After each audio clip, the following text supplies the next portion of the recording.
everyone. You just tuned in to Platzinum.com reality show, episode 3. This is Tom Platz with Dr. Cha. Hello. And our special guest, the greatest poser ever, Ed Corney. Welcome, Eddie. Hello, everyone. Let's have some fun. Daddy, Yes. why did you take posing so seriously? Why? That is a good question.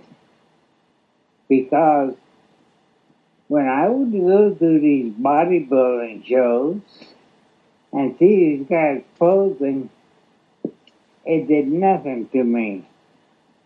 I would fall asleep. It was so boring. Half of the movements or all of the movements that they made were non-functional. It didn't join together, the music and the individual.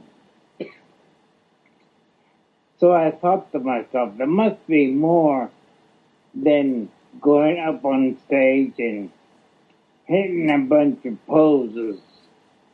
And everybody hits the same poses. Everybody has the same routine. How boring can that be?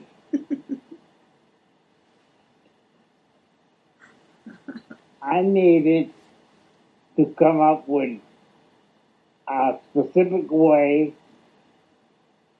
on how to present myself in posing. Now, if you think Frank Zane had his way, Muhammad Markaway had his way, and some of the other bodybuilders, they had their own way of posing. Well, I'm going to come up with the Ed Corney way, which means I would take a song and see if I could master it, first by dissecting the song into the various parts of the song, practice posing to that one part until I got it down, then I'd move on to the next part.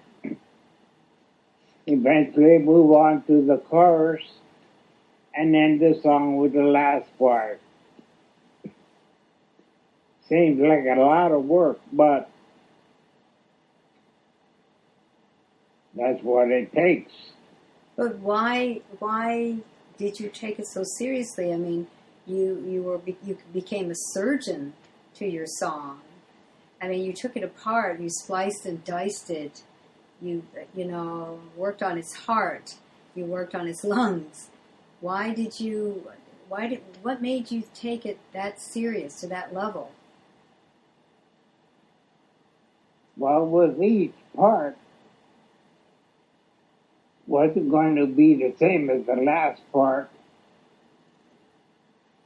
It had to be different. No repeats on the poses.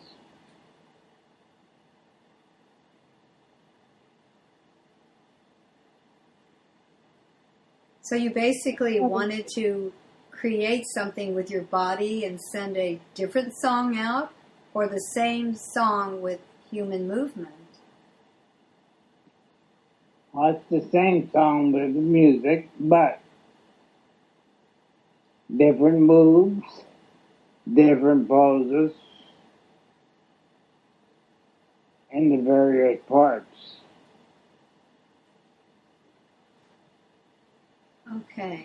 Okay. Thank you for that. Tom, why do you say that Daddy's the world's greatest poser? Because he is. Yeah, but based on what? Oh, yeah. My experience is watching him. I remember going to the show in Columbus years ago. I was in college, and all my buddies and I would drive up in about 5 or 6 guys in the car and go to the show. We would come from Michigan and go all the way to Ohio. It was like 7 or 8 hours to get there. And then when we got there, we would see all of the guys from California, great tans, and their hair was, a little bit blonde from the salt water and the sun. And then Eddie would come out. And when Eddie came out, he looked like an Hawaiian guy with, jet black hair. And he had this big smile, like he knew something that we didn't, and he was about to tell us. I'm like, what is this? What's different about this guy? And then he would all of a sudden hit a pose, a very deliberate pose, where he would, that classic shot that Eddie always did, where he'd, single arm bicep and a straight arm tricep sort of pointed up, and I saw him hit that. It was like he was hitting a sledgehammer to a brick. It was that deliberate. And then he would hold that pose as if he was thinking about something, and he would start to turn. He would pivot, and it looked like the stage was moving. I didn't see him moving. He wasn't moving, but somehow his body was going in a circle. And I would like look at this, and I was like, how did he do that? What did he do? How did he even think about doing that? It's like watching Michael Jackson do the moonwalk for the first time. Okay. And I thought, that's what I want to do someday. Something like that. Not that, because I can't. But something like that. It has to hit me in the heart. Okay? And hit the audience in the heart. Eddie, thank you for being on stage when I was a kid and an adolescent and a young bodybuilder. Thank you for being in our hearts, and stay tuned. There's more coming with Ed Corney. A pleasure, Tom. We'll talk more. Okay, sir.